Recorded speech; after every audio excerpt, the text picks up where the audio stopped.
Welcome to another episode of Sodcast, where we talk turf and you grow the results.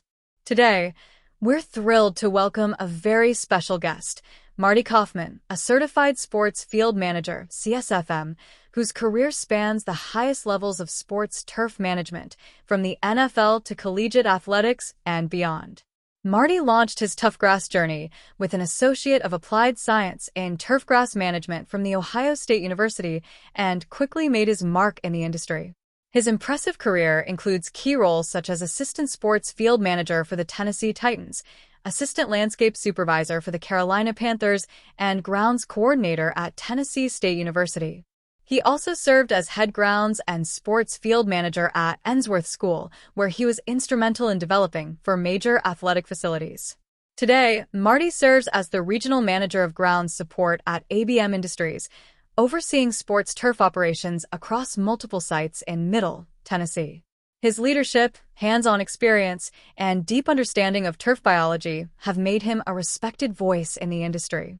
Marty is also a former president-elect of the Sports Turf Managers Association, SDMA, and has been featured in publications like Hoganix for his forward-thinking approach to organic turf management.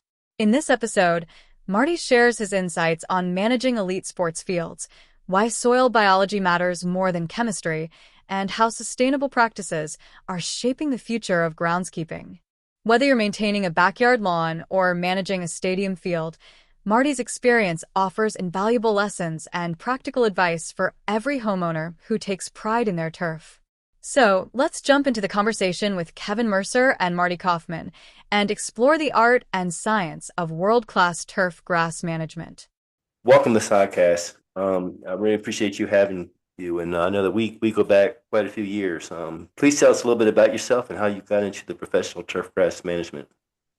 Yeah, thanks so much, Kevin. I'm, humbled and excited at the invitation. And, I think you and I both resonate with wanting to help people and, help the environment, things like that. So I grew up on the farm in Ohio. I'm a Buckeye.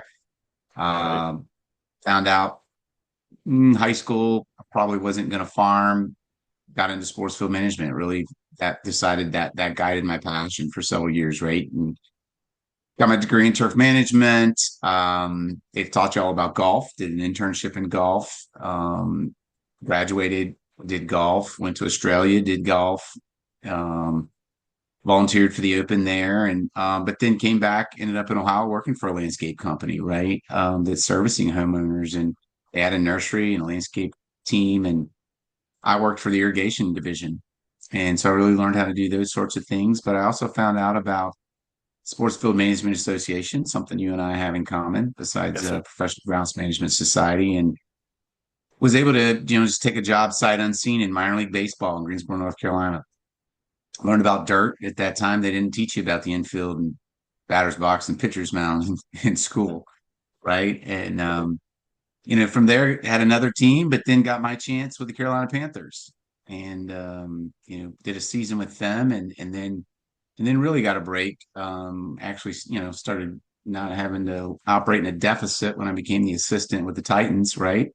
Yeah. And moved to Nashville, where I now live, and um, really enjoyed that time. As you mentioned, I did get a chance to work for Tennessee State University for a year, my first government institution, if you will, and Yeah. that's where I really all along the landscape and the lawn and was a part of those things, particularly right with golf and these stadiums. But Tennessee State's what really helped me start shifting my focus. Right, I was laser focused on athletics, and I'm going to learn some of that bigger picture of how everything is working together. Got a chance at a private K through 12 school, brand new, and well, high school was new, and took over a 30-year K through 8, and then got into some contract work, right? Yep. Did that for a while, and I've spent the last 10 years in facilities management, right? Helping and serving all these institutions. And so I don't know if that's too much or too little, but No, that's a little no, bit of my no, journey, right? It's pretty no. This is diverse. great. I mean, you are so well rounded in this profession. I mean, you've really done it all, man. I mean, you've done it all.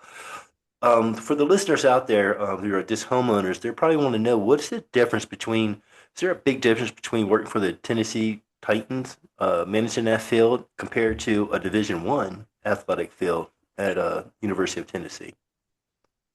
Well, not a whole lot as far as what the expectation, the quality is, right? And in particular, being on television. That's Yeah. really a massive difference. And I would say going from pro sports though to a university or a K through 12, you know, in pro sports, you're there for one reason, and that's to win and to make money doing it. And whereas in an educational institution, there's a lot of other things going on, Yeah. right? Not that winning isn't important and fiscal responsibility isn't important, but there's a lot of other things going on. And so in pro sports, you have a very intense season, but you've got an off season, right? Okay. Whereas an Yep. educational institution that's got multiple sports Yep. and multiple other departments going on, there's no off season Right. ever, Yeah. And this is a you good know. segue into my next question because I think what a lot of people, a lot of folks, they turn on the TV and they'll see that beautiful field that you maintain, whether it was for the Tennessee Titans or for the, for the University of Tennessee. But what's beyond that? Like, what's the responsibilities that most people don't realize, like budgeting, logistics, or even crowd control, right? I mean, a lot of people don't even understand like how much pressure that, like, what is on you. So, like, can you explain that a little bit to the listeners? Yeah. Well, initially growing up on the farm when I got into minor league baseball, I still had this attitude of if you're not sweating, you're not working, right? Right. But when you're at the stadium 8 in the morning to midnight every 7 days a week for 60 days in a row, you start to realize work is being present and being mindful, and you're in the entertainment business. Yep. When everyone else is having a good time, you're preparing for the good time. You're making sure they're safe during that good time, and you're Yep. cleaning up after that good time. And so I would say that was something I didn't realize, right? We Yeah. all know that you've got the business side of things, the finances, now the people, and those are pretty common in any industry, in any profession. But realizing you're in the event business, Mm. that's probably what people may be surprised to understand. Understood, yeah, and there's a lot of work that goes into that. A lot of work that people don't realize, from picking up the litter and the trash from the stadiums, and you don't even you guys have programs for that, which is amazing to watch. For the homeowners out there, Marty, for the do-it-yourselfers versus the professionals like yourself, for the average homeowner, what are the three tasks, if you could think of three tasks, what are the three tasks you believe that they should absolutely do themselves, and the most important thing that they should do for their lawns, and coming from a professional guy like you? Well, I think everybody's got to be engaged. You know, when I was first running my own department at a private school, building it from scratch, I've hired these people.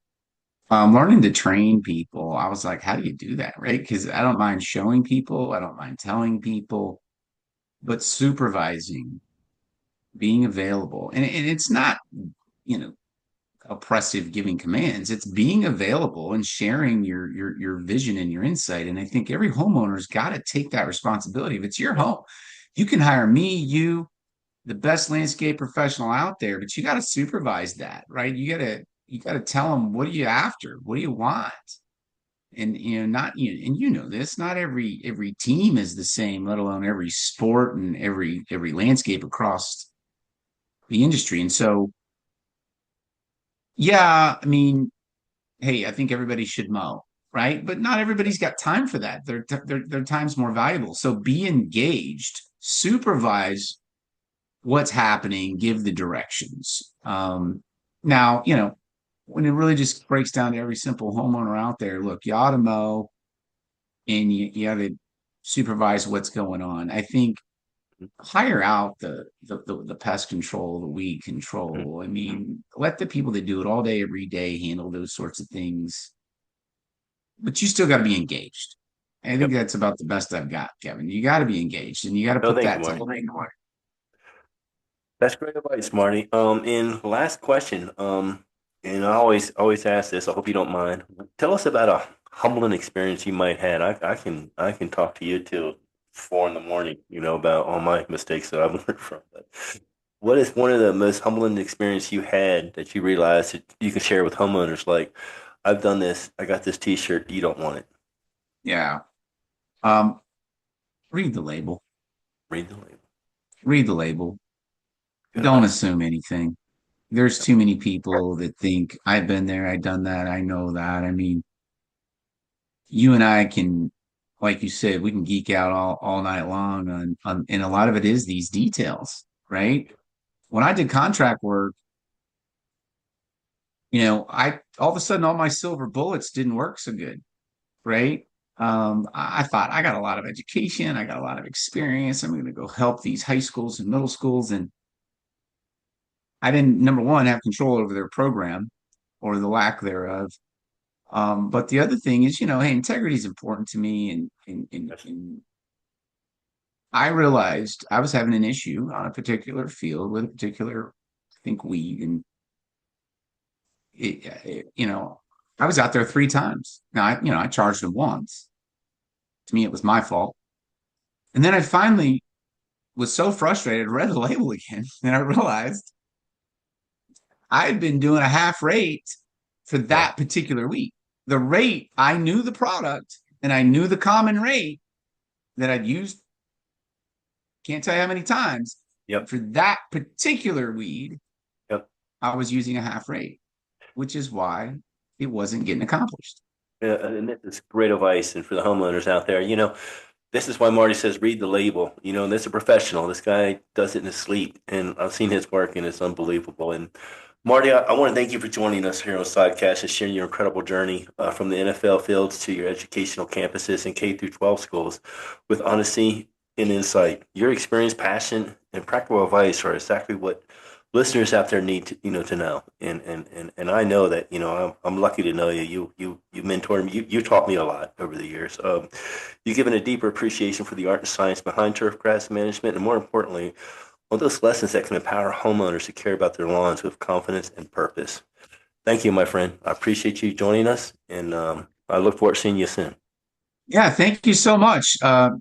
Really am honored to be here. And you know what? I'm glad you're doing this. Everybody needs a little bit of help, especially Well, me. thanks, Marty. That means a lot. I appreciate it.